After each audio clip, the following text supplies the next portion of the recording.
is a particular kind of quiet that some people carry everywhere they go. Not a troubled quiet, not the quiet of someone who has nothing to say, or someone who is closed off, or someone who is waiting for the right moment to open up.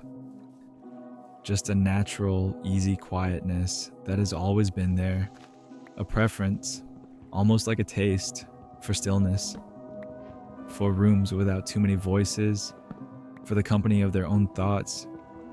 If you're that kind of person, you probably know it. You have always known it in some form, even if nobody gave you the right words for it. Even if the people around you sometimes made you feel like it was a problem to solve, or a shyness to overcome, or something that would eventually go away once you found the right people or the right circumstances. But it never went away because it was never the thing they thought it was. Being someone who needs solitude is not the same as being lonely. It is not the same as being sad or disconnected or afraid of other people. It is something quieter and more fundamental than any of those things. It is simply a way of being in the world that requires a certain amount of space, a certain amount of silence, a certain amount of time that belongs entirely to yourself. And understanding that, really understanding it, not as an excuse or an explanation to offer other people, but as something you accept about yourself, was that understanding is its own kind of rest. The rain falls the same way it always has, softly at night against windows and rooftops and the ground outside. It doesn't ask anything of the person listening to it. It just falls. And there is something in that, in the total indifference of rain, in the way it continues without needing a response, that some people find deeply comforting. This might be part of why solitude feels like relief rather than absence for the people who need it. The world, when it's full of other people, is always asking something. Not in a hostile way, usually. Just in the ordinary way of social life. Attention, response, presence, engagement. All of it reasonable, all of it normal, and all of it for certain kinds of minds. Quietly exhausting in a way that's difficult to explain without sounding like you're complaining. You're not complaining, it's just the way the wiring works. Some people refuel in company, some people refuel in quiet, and the people who refuel in quiet are not broken versions of the people who refuel in company. They're just different. They always have been. There is a word for this now. Introversion. It gets used a lot, sometimes loosely, sometimes with more precision. But underneath the word is something real, a genuine difference in how the nervous system processes stimulation, how much input, social or otherwise, a person can take in before they need to step back and let things settle. For some people, more input is energizing. A party, a conversation, a room full of voices. These things add rather than subtract. The more that's happening, the more alive they feel inside it. For others, more input is draining. Not painful necessarily, just depleting the way exercise depletes. Good in its way, meaningful in its way, but requiring recovery. Requiring a period of stillness afterward where nothing is coming in and the system can reset. Neither of these is better. They're just different modes of being, and the world contains both. But the world, at least the loud, modern, social, always connected version of the world, tends to be built more for one than the other. Tends to treat outward engagement as the default and inward turning as the deviation. And so the people who need quiet sometimes spend a portion of their lives quietly apologizing for it, explaining themselves, feeling slightly out of step with expectations they never quite fit. Think back, if you can, to being very young, before the pressure to perform sociability had fully arrived, before anyone had decided what you should be. For some children, being alone was simply fine, not a problem to be fixed, not loneliness wearing a mask, not just fine. The afternoon with a book, or with whatever small world they'd invented in a corner of a room. The hours that passed without needing anyone else to fill them. The comfort of their own imagination, which was rich enough to keep them company. These children were not antisocial. They had friends. They could engage, could laugh, could be present in a room full of people and be genuinely part of it. But when all of that ended, when the guests went home, when school let out, when the noise finally subsided, there was something that felt like relief, like a belt loosened, like coming back to a resting state that the noise had briefly interrupted. Those children often grew up to be people who needed to explain themselves, to parents who worried about whether they had enough friends, to teachers who marked them down for not participating more, to well-meaning people who couldn't quite understand why someone would choose quiet over company. But the children knew. They knew they weren't choosing against anything. They were choosing for something, for a particular quality of experience that required a particular quality of space. There is a difference between solitude and loneliness that is so important and so often missed that it's worth staying with for a moment. Loneliness is an ache. It is the feeling of wanting connection and not having it, of reaching outward and finding nothing there, of being around people and feeling unseen, of having things to say and nowhere to say them. Loneliness is a kind of hunger, and like all hungers, it signals a need that is not being met.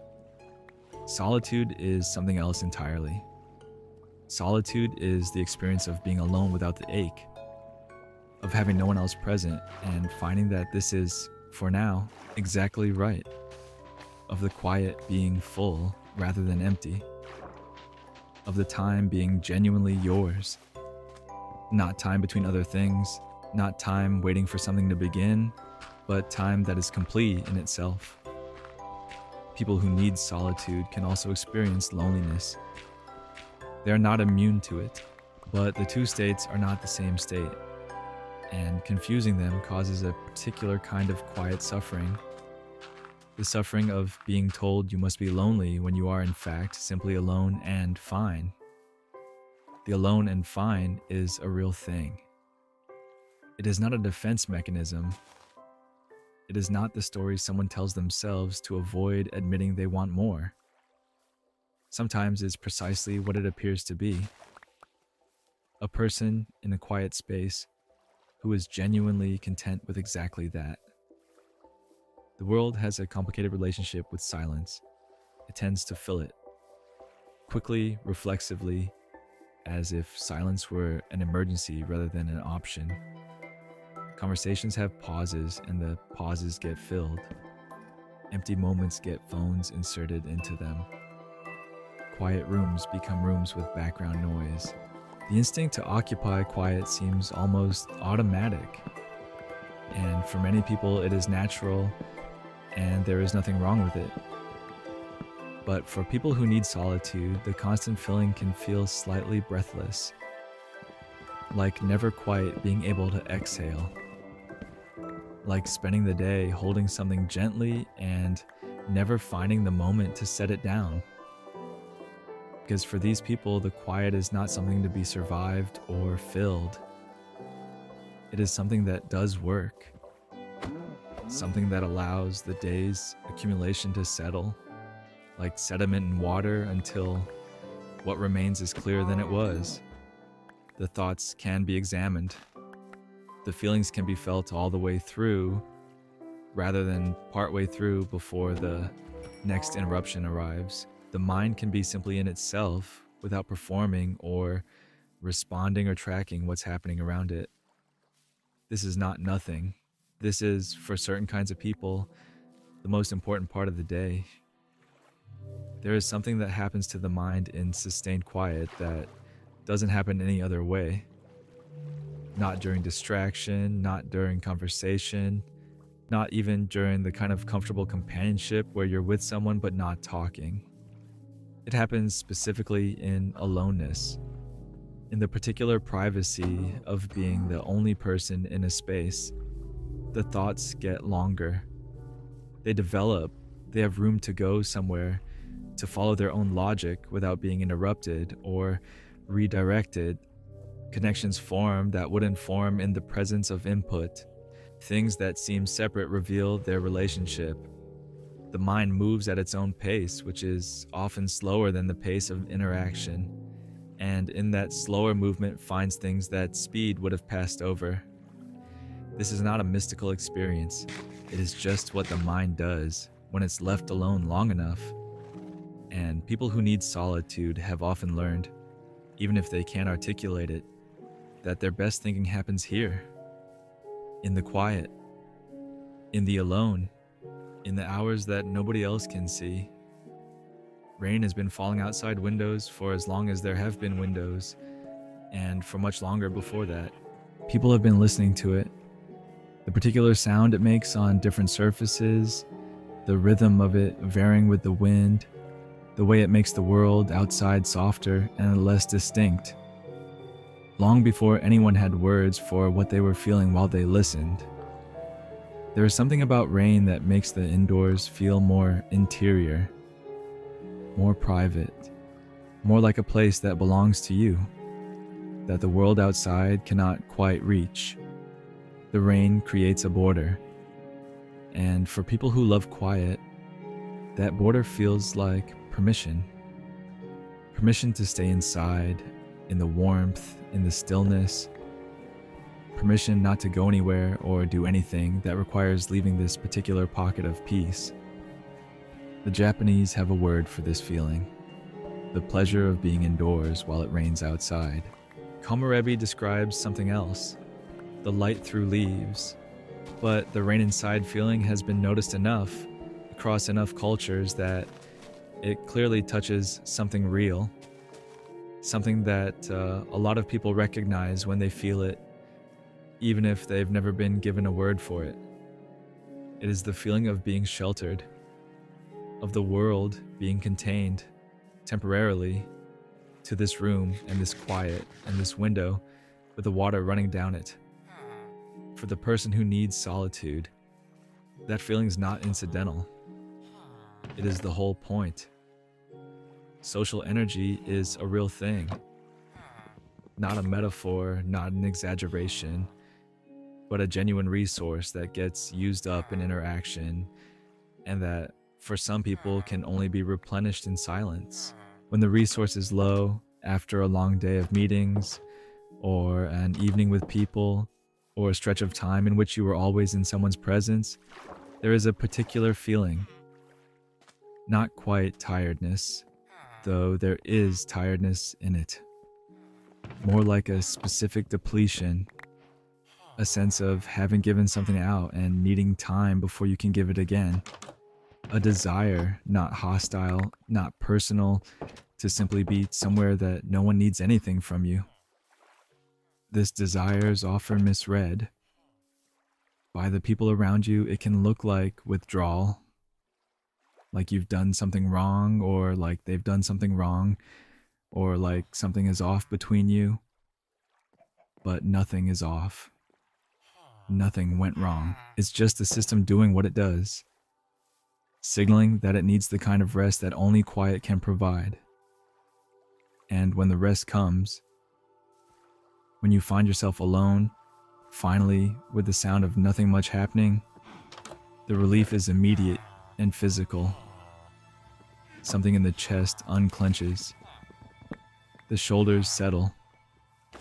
The face relaxes from whatever arrangement it was holding. And you can be for a while without performing being. There is something worth thinking about slowly in the way that quiet allows, about what it means to be alone with yourself, what kind of company you actually are to yourself, whether the person you are when no one is watching is someone you have learned to be comfortable with.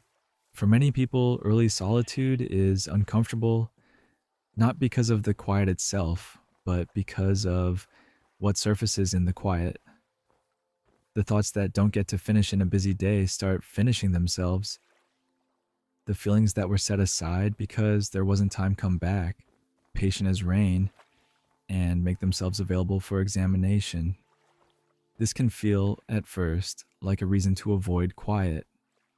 The mind reaches for its phone, or for noise, or for anything that keeps the unfinished things from surfacing. And that impulse is understandable, but the unfinished things are not usually as difficult as they seem from a distance. They just need a little time, a little attention, a little of the patience that quiet makes possible.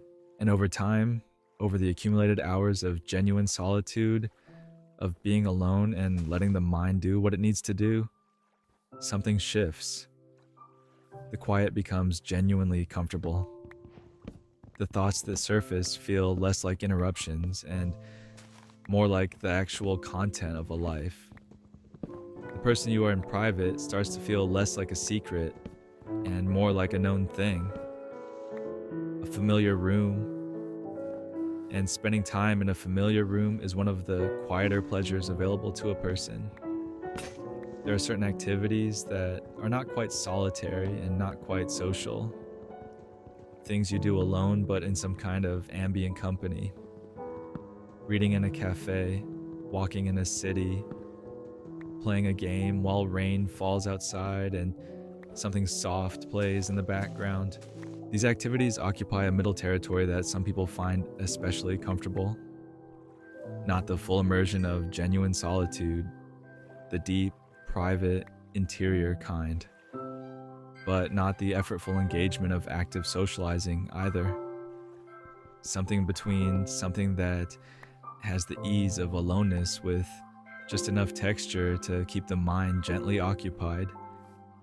This middle territory is where a lot of the most comfortable hours of a life get spent for people who need quiet.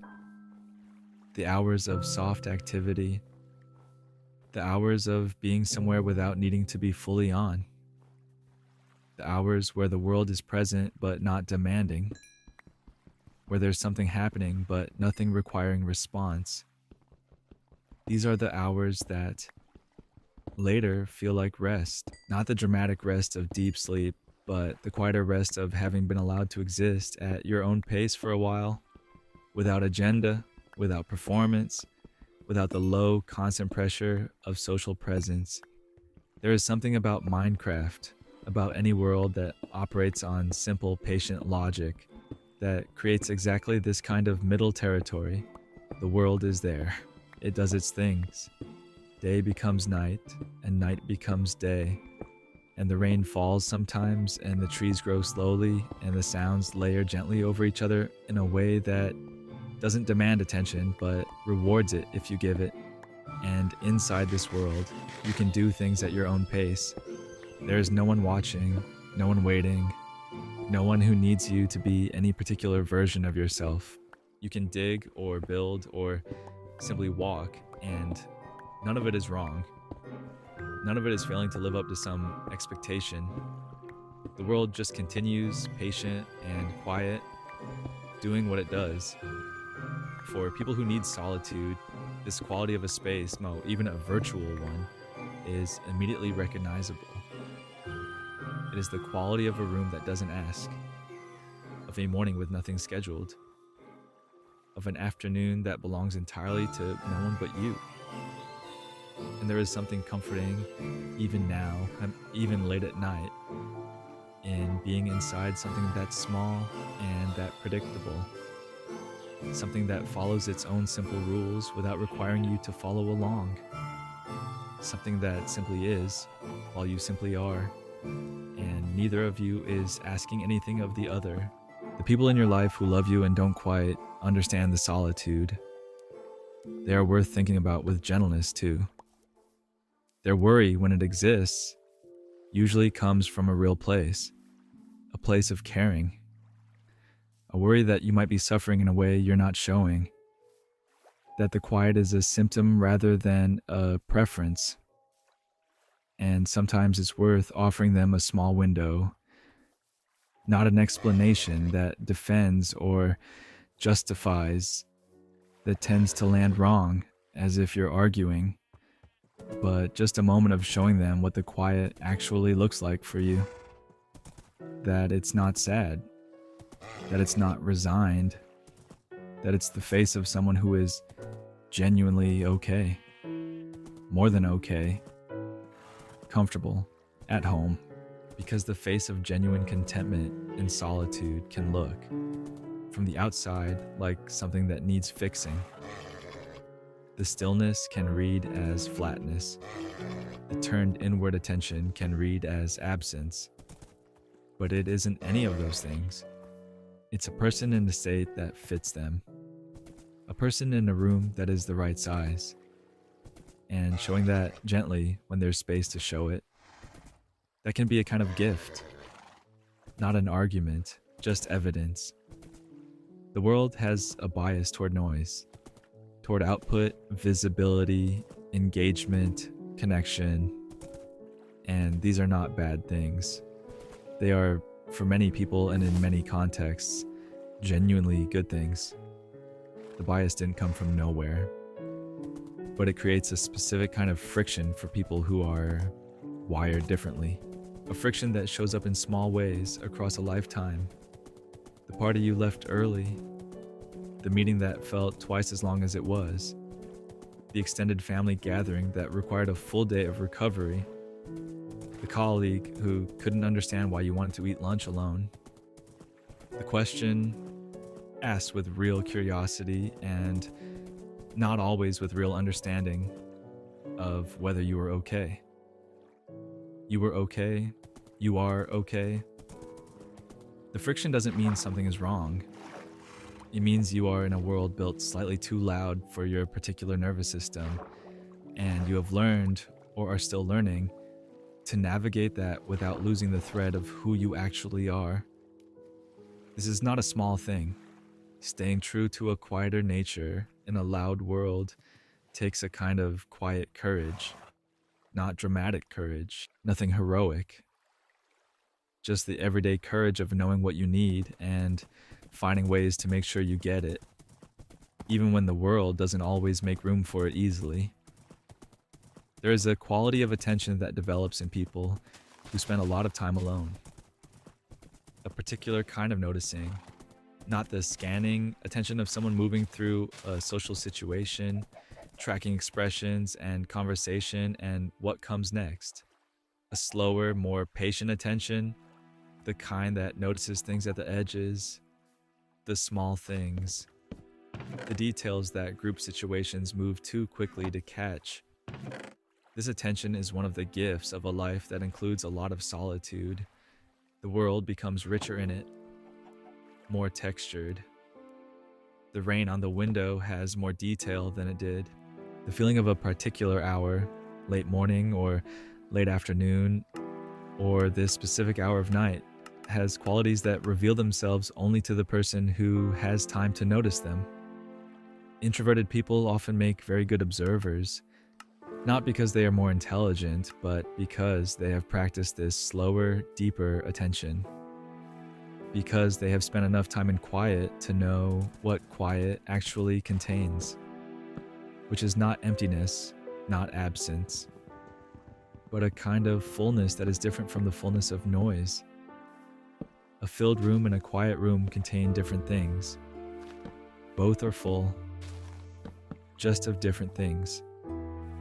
Friendship for people who need solitude often looks different than the standard version. Fewer people usually, deeper investment in each one, less casual socializing, more meaningful conversation, less time spent in group situations, more time in one-on-one settings where there's room for the slower, longer kind of talking that feels more like actually reaching someone. The friendships that work for introvert-natured people tend to be the ones where silence is allowed, where you can be in the same space as someone without every moment needing to be filled with exchange. where the other person doesn't read the quiet as rejection or distance, but as a kind of comfort, a sign that you feel safe enough to simply be without performing being. These friendships are harder to find than louder ones. They require a specific kind of compatibility that goes beyond shared interests or shared history. They require two people who can sit together in a room with the rain falling outside and feel, both of them, that this is enough, that this is actually quite good. When you find that kind of friendship, you tend to keep it very carefully because you know what it is. You know it's not common. There is a particular hour of the night, different for everyone but recognizable across all of them, when the day finally stops asking. The obligations have quieted. The things that needed doing have either been done or agreed to wait until tomorrow. The house or the room or wherever you are has settled into its nighttime version of itself. And in that hour, for the person who has needed solitude all day and found only pieces of it, something finally opens, something releases. The night is quiet in a way the day wasn't, and the quiet is available in a way it hasn't been. And there is finally space to just be without the constant slight tension of managing a social presence. This hour is not always comfortable. Sometimes the thoughts that surface are the ones that were waiting all day for space. The worries, the unfinished feelings, the things you noticed but didn't have time to actually feel. They surface now in the quiet, patient, and unhurried. But even with all of that, this hour is usually preferable to the alternative, because at least you're alone with it. At least it's just you and whatever's happening in your mind, without also having to track what's happening outside you, without also maintaining the low-level performance of social presence. Just you, just the night, just whatever the quiet contains tonight. The rain sounds different at night, or maybe it's just that there is less competing with it.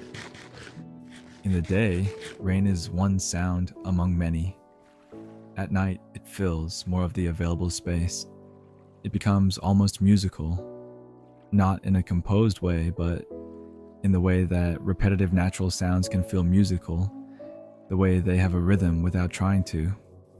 Listening to rain at night when everything else is quiet is one of those experiences that some people find inexplicably comforting. Not because of any particular association, not because rain itself is objectively pleasant. It's just water falling, a natural and indifferent process. But because of what it doesn't do. It doesn't need anything. It doesn't wait for a response. It just continues at its own pace for whatever duration is going to last. And then it stops. And none of it had anything to do with you. There is rest in that indifference, in being near something that is simply happening without requiring your participation. The world going on quietly in its own way, while you exist alongside it without needing to be involved. This is in its way the feeling that solitude provides. Not the cutting off of connection, but the temporary relief of things not needing anything, of being allowed to simply be a presence without being a participant. Getting older changes the relationship with solitude. For many people, what felt like a deficiency when you were young, the preference for fewer people, the need for more quiet, starts to feel with time like simply knowing yourself. A worked out understanding of what you are and what you need. Arrived at not through theory, but through the accumulated evidence of a life. At 20, you might have apologized for needing to leave early. At 40, you just leave early. Not rudely, not without care, but without the long internal negotiation about what it means and whether you should feel bad about it. It means you're tired. You should not feel bad about it. You go home. This shift is quiet and unremarkable from the outside. but from the inside, it's significant. It's the difference between living apologetically inside your nature and living comfortably inside it. Between treating what you are as a problem and treating it as just the thing you are, the same way you treat being tall or being left-handed. It just is. It requires certain accommodations. You make them, life continues, and there is real peace in that. A peace that's different from the peace of a particular quiet evening. Broader, more settled. The peace of having stopped arguing with yourself. The question of whether you are happy, genuinely, authentically happy, takes on a particular shape for people whose happiness requires a kind of life the world doesn't always recognize as the happy kind. Happiness that involves a lot of time alone can look, from certain angles, like something else. Like sadness, like isolation, like someone who has settled for less than they wanted because they couldn't find what they were really looking for. But that's not what it is. That's not what it feels like from inside it. From inside it, it feels like a life that fits. Like waking up in the morning without the specific dread of knowing you'll be overstimulated before noon. Like having enough space on most days to hear yourself think. Like a quiet evening that actually feels like rest rather than waiting for something to be over. This is not a lesser happiness. It is not a consolation prize. It is the particular shape that a particular kind of life takes when it's going well. And it can go very well. It can be very full, just in a quieter register than the world sometimes expects fullness to look like. There is a word that sometimes gets attached to introverted people that doesn't quite fit. Self-sufficient. As if needing solitude meant needing nothing else. As if the preference for quiet translated into a preference for total independence from other people. But that's not it. The person who needs solitude also needs connection. Also needs to be known by someone. And to know someone and to have people in their life whose presence matters. The solitude isn't a rejection of any of that. It's just a need that runs alongside all of that. What the introvert natured person usually wants is not less connection, but different connection. Slower, deeper, chosen more carefully. In doses that leave room for the quiet that replenishes. Connection that doesn't require them to be on, at full volume, all the time.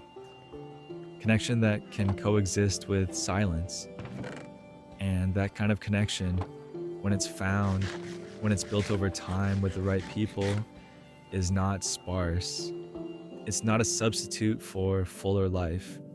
It is the full life, just a different shape of it than the one the world tends to picture when it pictures fullness. There are whole days, sometimes, that feel like solitude, even when you're not technically alone. Days where you move through the world quietly, present but not entirely engaged, doing what needs to be done without quite landing anywhere. Days where you're in your own company more than anyone else is, even in rooms full of people. These days aren't bad days exactly. They're just days where the interior is more available than the exterior, where the inner life is running closer to the surface than usual, where if you happen to be somewhere quiet, you'd be very comfortable there. And then there are days that go in the other direction, where something opens and you want conversation, want the back and forth, want the energy of other people, and the particular aliveness that comes from genuine exchange. These days exist too for most people who need solitude. It's not all or nothing. It's just a preference with a range. A dial that gets turned differently on different days. Sometimes all the way toward quiet. Sometimes somewhere in the middle. Occasionally, in the right circumstances with the right people, turn towards something louder and more alive. The key is knowing where the dial wants to be. most of the time for you, and not confusing your dial setting with the wrong one. There are things that only happen in solitude, realizations that require the space of silence to form, understandings about yourself that emerge only when there's no one else's perspective to arrange yourself in relation to, feelings that complete themselves only when they're allowed to run their full course without interruption. These things are not luxuries. They are, in some way, the substance of a conscious life, the examined life, as someone once said, though the examination needn't be dramatic or philosophical. It can be as simple as having enough quiet to know what you actually feel about something, what you actually want, what you actually think underneath the thinking you do when people are watching. The person who never has this, who is always in company, always engaged, always oriented toward other people, may have a life that is very full in certain ways and relatively empty in others. The interior can become unfamiliar. The own thoughts can become strangers. But for the person who regularly retreats into solitude, the interior stays familiar, occupied, tended. A known country with its own geography, explored over years of quiet visits. The night continues the way night does. The rain falls, or doesn't fall, depending on what tonight is. The house makes its small sounds. The darkness has settled into whatever shade of dark it's going to be. And somewhere in all of this, the person who has needed quiet all day has found it, or has been moving toward it. The noise of the day has gone. The demands have quieted. The need to be present in a particular way, oriented outward, tracking and responding and maintaining. That need has finally receded. What's left is simpler. A person in a room.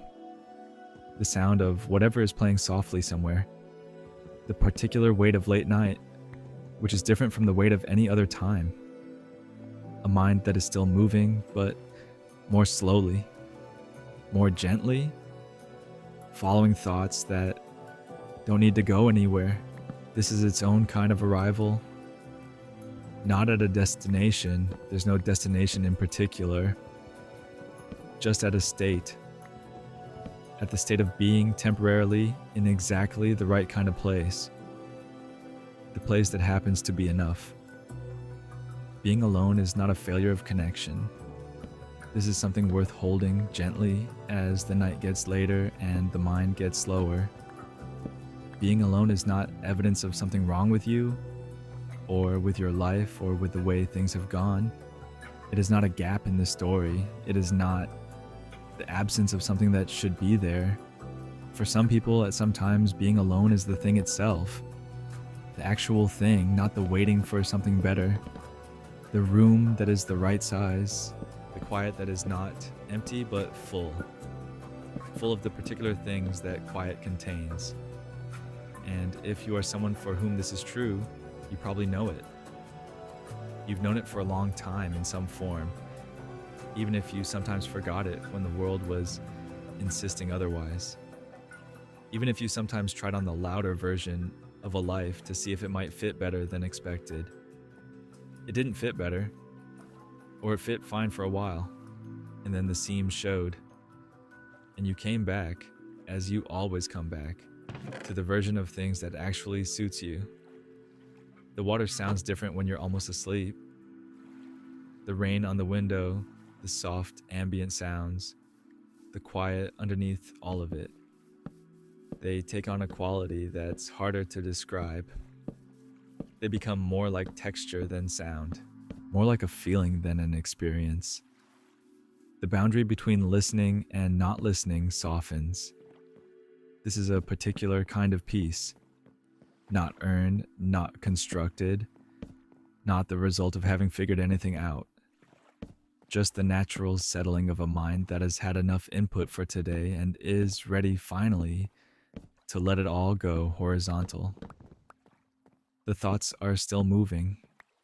Probably they will move for a little longer, following their own slow logic, making connections, returning to things from earlier, drifting in directions that don't quite track. This is fine. The thoughts don't need to arrive anywhere. They can just be thoughts, moving at their own pace, through their own quiet territory. You have been alone today, or you have found solitude inside days that were otherwise full. You have needed something quiet and simple, and here finally is something quiet and simple. The rain, the dark, the soft sounds of a world that is going about its business without needing you to be involved. The introvert, the person who loves solitude, the person who refuels in quiet, all of these are just ways of saying the same thing.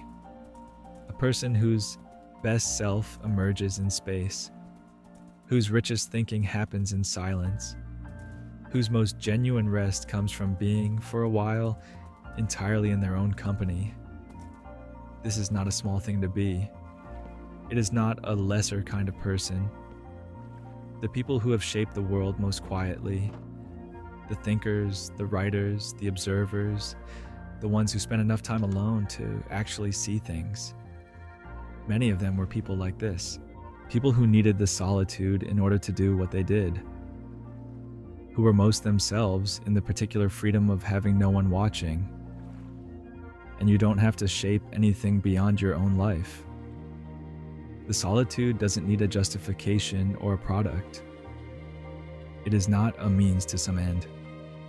It is, on its own terms, a valid way to spend time, a valid way to rest, a valid way to be.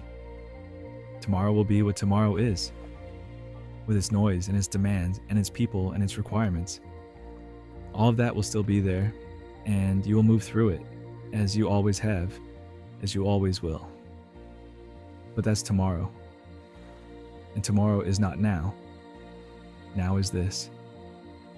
The quiet of a late night, the sound of rain or the sound of near silence, whichever is outside your window, the particular darkness of this room, this hour, the gentle weight of being somewhere that's asking nothing. The solitude you've been moving toward all day is here now. There is nothing else required. No one waiting. No version of yourself that needs to be maintained for the sake of the room. Just you, just the dark.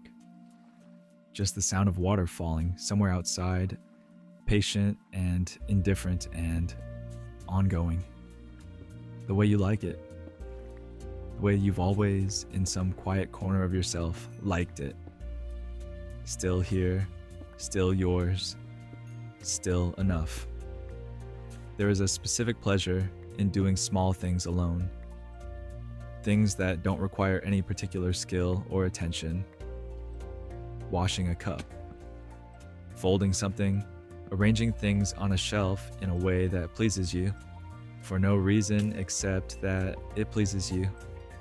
Small domestic actions completed slowly without an audience. These actions have a quality that's different from the same actions done in someone else's presence.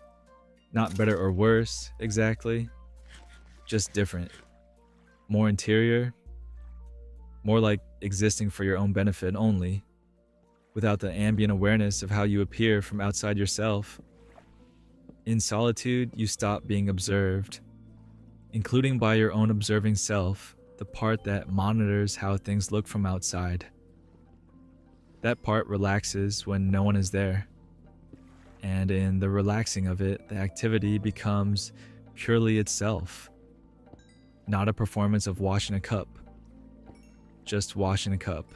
This quality of pure activity, doing something for no reason except the doing of it, is something that solitude makes more available.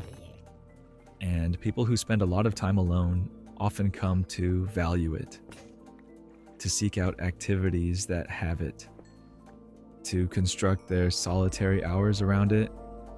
It is a humble kind of pleasure, not the kind that makes a good story, but it is genuinely pleasant in a way that's hard to manufacture in any other context. And at the end of a day full of performed actions, of things done partly for how they register to others. This purely for itself quality is something that the body and the mind both seem to recognize and appreciate. Some people come to solitude later in life than others. They spend their earlier years in company, in noise, in the versions of themselves they built for other people. And then something shifts, a change in circumstances, or simply the accumulation of enough self-knowledge. And they discover that quiet was always there, waiting, that the part of them that wanted more space than the world allowed had just been waiting for permission. This discovery is its own kind of arrival, not dramatic, not accompanied by any ceremony, just the slow realization over weeks or months that you feel better when you have more time alone, that you think more clearly, feel more steadily, move through the days with more ease when solitude is built in rather than stolen. And then the adjustments that follow, small ones usually, a morning practice of quiet before anything else begins, the willingness to decline something that would fill an evening that was better spent alone, the gradual renegotiation of your time, not selfishly, not at others' expense, but firmly. This portion is mine. This quiet portion belongs to me. You can feel, at first, slightly guilty, like you are taking something you don't deserve. But the guilt, if you sit with it long enough, reveals itself as borrowed, absorbed from somewhere else, from the assumption that your time should always be available to others, that keeping some of it for yourself is a form of withholding. It isn't withholding. It's maintenance, the same kind of maintenance that sleep is, or food, or any other thing you need regularly to remain functioning, to remain genuinely present when you are present. When you are genuinely rested in the specific way that solitude provides, not just sleep rested, but space rested, you are actually more present with the people you love, not less. The paradox that some people discover and then can't quite believe they took so long to find. When you've had enough quiet, you arrive at the next conversation with something to give, with patience, with genuine curiosity about the other person, undiluted by depletion, with the capacity to actually listen rather than listen while managing your own tiredness. But when you haven't had enough quiet, when you've gone too many days too full of input, too many nights without the time to actually settle, the quality of your presence suffers. You're there but thinner, more easily pulled under by small frustrations, less able to find the warmth that's usually there underneath the ordinary friction of being in contact with another person. The solitude isn't a turning away from people. It's what makes turning toward them, when you do, something more real, something more fully yours to give. Night deepens in a particular way, not all at once and not with any visible marker. But there's a point in the late hours when the night has become more thoroughly itself, when the world outside has gone quieter than it was even an hour ago, when the dark has settled into something final rather than something temporary. This deepened night is its own kind of company for people who are comfortable in solitude. It has a quality to it, a texture.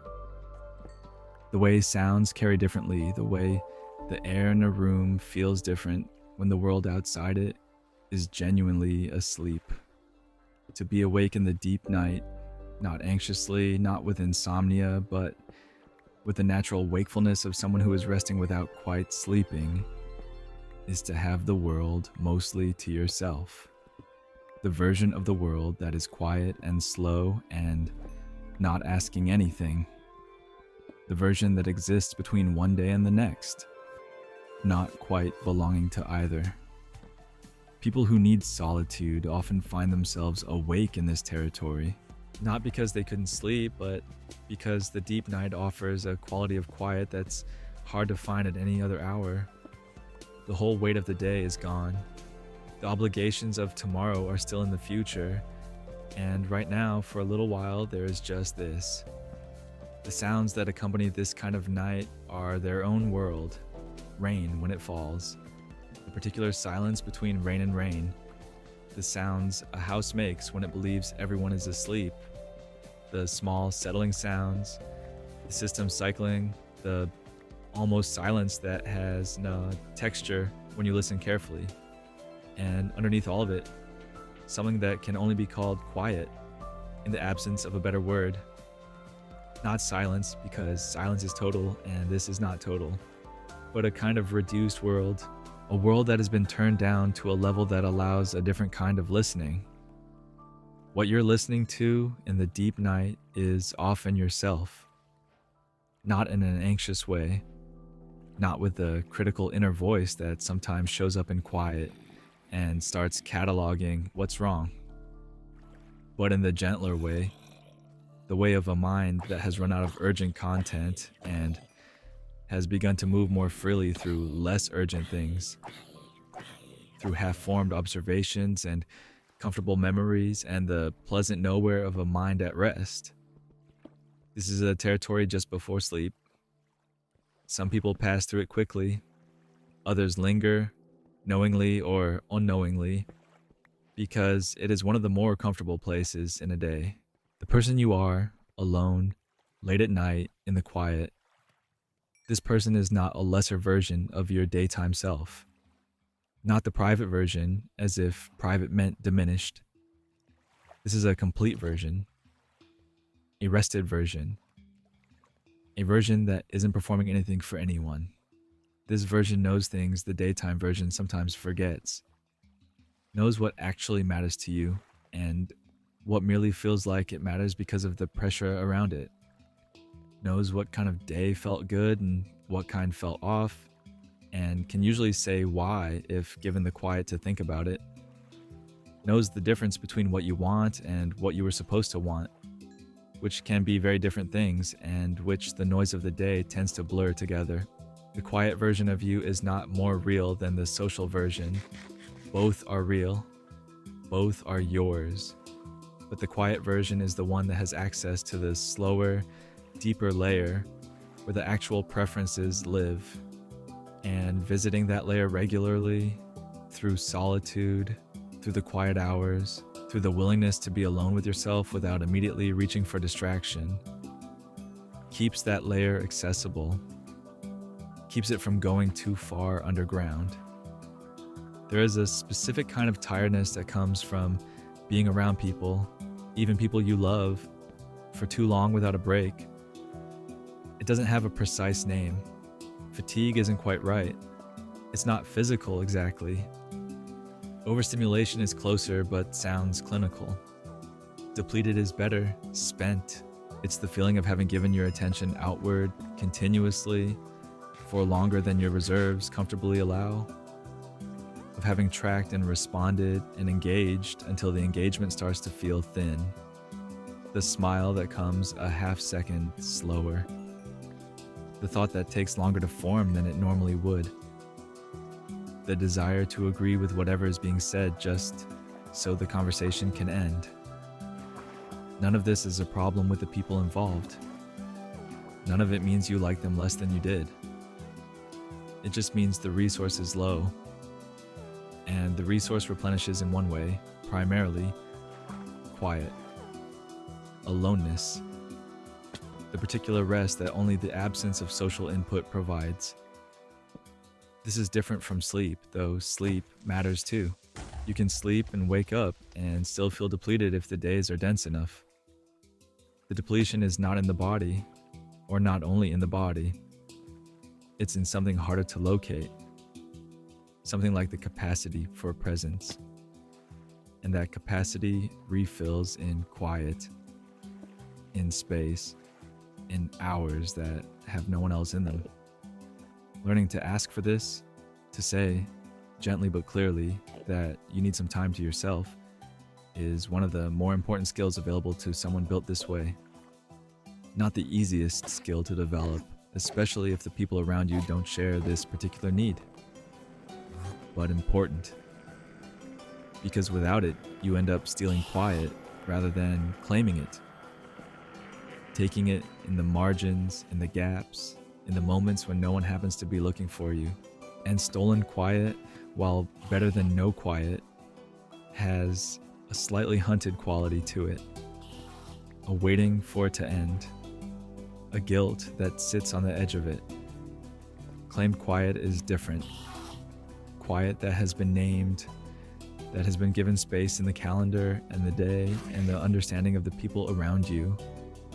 This quiet can actually be rested in. The guilt doesn't come. The waiting doesn't arrive. It's just the quiet, and it's allowed. And you can actually use it. Getting there requires sometimes explaining, which is hard when the thing you're explaining is often misunderstood. But most people, when approached with honesty and specificity, can understand it, if not quite feel it. This is what I need. This is how I function. This is not about you. It is about me and what I need to be the person you know. The rain doesn't know it's helping. It doesn't know that the sound it makes against a window is exactly the right sound for a late night mind moving toward rest. It's just rain, following the physics of falling water, indifferent to what it sounds like to anyone inside. But it helps. It has been helping people for as long as there have been people in rain, which is a very long time. The white noise of it, the irregularity within the regularity, the sense of the world being engaged in something large and simple outside, while inside everything is small and still. Sounds like this: rain or wind or water moving somewhere have a particular effect on the mind that's been understood in fragments across many cultures. They don't quite match the noise the mind makes by itself.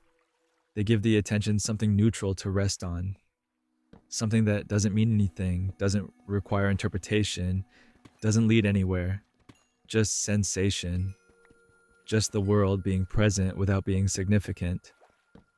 For the person who's been managing stimulation all day, absorbing it, processing it, responding to it, to have stimulation that requires nothing is a specific relief.